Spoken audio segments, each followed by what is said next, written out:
Thank you, Chairman Wenstrup and Mr. Ruiz, for this important hearing. The COVID-19 pandemic came to America in 2020, of course, when Donald Trump was president. And that president's policy failures, magical thinking, and total recklessness caused, according to his own special advisor on COVID, Deborah Birx, the unnecessary death of hundreds of thousands of Americans. Now, apart from the urgent question of how to improve our pandemic response from the debacle that he presided over, is the question of how the COVID-19 pandemic began. This, too, is a critically important question to answer to help us prevent and prepare for future pandemics. Answers must come from objective, fact-based investigations informed by doctors, scientists, and public health experts. At President Biden's direction, the intelligence community is also taking sweeping action now to understand the origins of the virus and to bring all relevant facts to light. Whatever the origins of COVID-19, whether it is bats or bureaucrats, no finding will ever exonerate or rehabilitate Donald Trump for his lethal recklessness in mismanaging the crisis in America, which cost us more than 1 million lives. Indeed, if COVID was actually the product of a lab leak or the worst bioweapon of mass destruction ever invented, as some have argued, and obviously we don't have the scientific evidence to say any of this yet, it would not only not remove Donald Trump's culpability, it would only deepen his culpability in the most profound way. Now, why do I say that? Because over the course of the crisis, beginning in January of 2020 and lasting through the spring, on more than 42 different occasions that we have identified so far, President Trump openly praised and defended the performance of Communist Party Secretary and Chinese President Xi in his handling of COVID-19 and boasted of how closely they were working together and boasted of Xi's openness and transparency.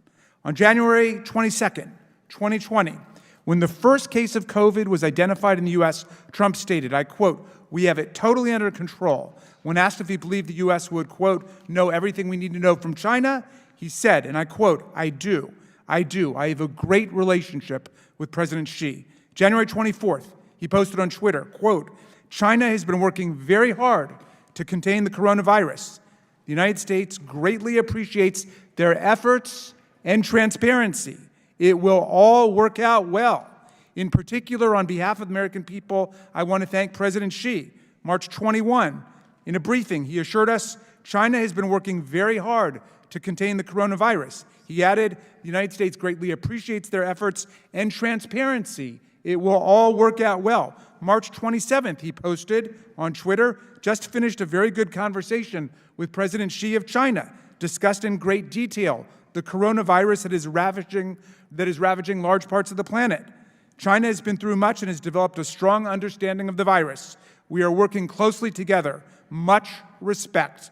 Because of time, I'm just giving the committee a tiny taste of Donald Trump's fawning, starstruck, sycophantic embrace of everything the Chinese government was telling him in 2020, but I will happily offer a lot more for any colleagues who think that the hunt for the origins will somehow absolve the last administration for telling Americans that COVID would magically disappear at Easter time, or everybody should just take hydroxychloroquine, or refusing to wear a mask, or never developing a national plan to defeat the disease.